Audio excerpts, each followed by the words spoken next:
Linking your bank account to Glassdoor can help streamline your financial management and enhance your experience on the platform. Follow these steps to successfully connect your bank account.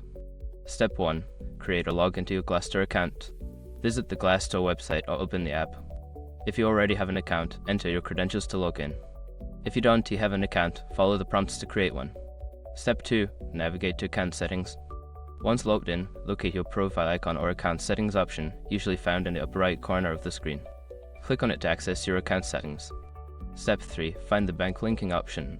In the account settings menu, look for a section related to payment or financial settings. This section should have an option to link your bank account. Click on it to proceed. Step 4. Enter your bank information. Before filing a refund or dispute, use the sh.com link in the description to open the refund dispute deadline calculator and confirm your deadline. Step 5. Confirm and save changes. After entering your bank information, review it for accuracy. Once confirmed, click the Save or Link button to finalize the process.